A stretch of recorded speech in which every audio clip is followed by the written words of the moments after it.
parle. Chaque jour, Charles et Carole vous présentent la leçon de l'école du sabbat.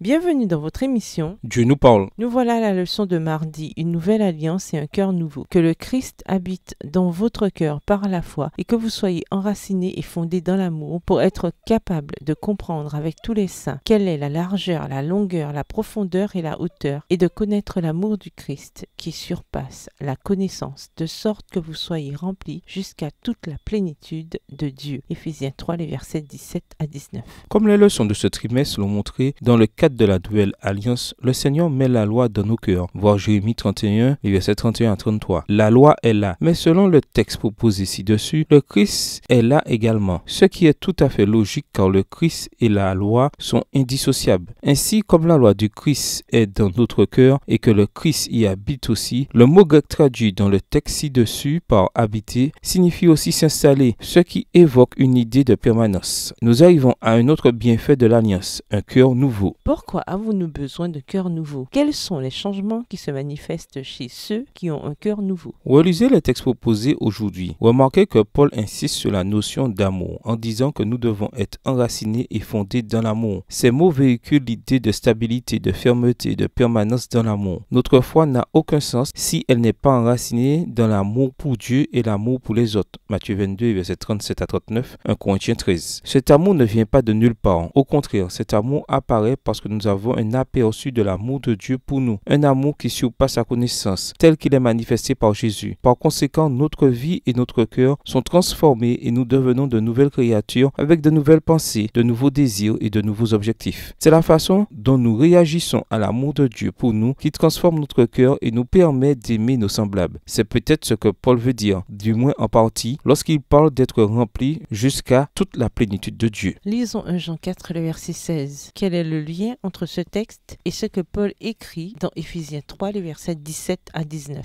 1 Jean 4, verset 16. Et nous avons connu l'amour que Dieu a pour nous, et nous y avons cru. Dieu est amour, et celui qui demeure dans l'amour demeure en Dieu, et Dieu demeure en lui. Éphésiens 3, les versets 17 à 19. En sorte que Christ habite dans vos cœurs par la foi, afin qu'étant enracinés et fondés dans l'amour, vous puissiez comprendre avec tous les saints quelle est la largeur, la longueur, la profondeur et la hauteur, et connaître l'amour de Christ qui surpasse toute connaissance, en sorte que vous soyez remplis jusqu'à toute la plénitude de Dieu. Réfléchissez au texte étudié aujourd'hui. Que pouvons-nous faire pour que les promesses évoquées dans ces textes s'accomplissent en nous? Devons-nous changer certaines choses, des choses qui nous empêchent peut-être d'expérimenter la plénitude de Dieu? Éphésiens 3, verset 19. Faites une liste des changements que vous devez opérer dans votre vie. Faites-en une pour vous-même et, si vous le souhaitez, faites-en une que vous pourrez partager avec votre classe. Comment pouvons-nous nous aider mutuellement à faire les changements nécessaires? Au revoir. Et à demain si Dieu veut.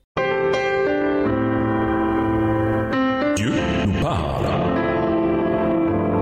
Chaque jour, Charles et Carole vous présentent la leçon de l'école du sabbat.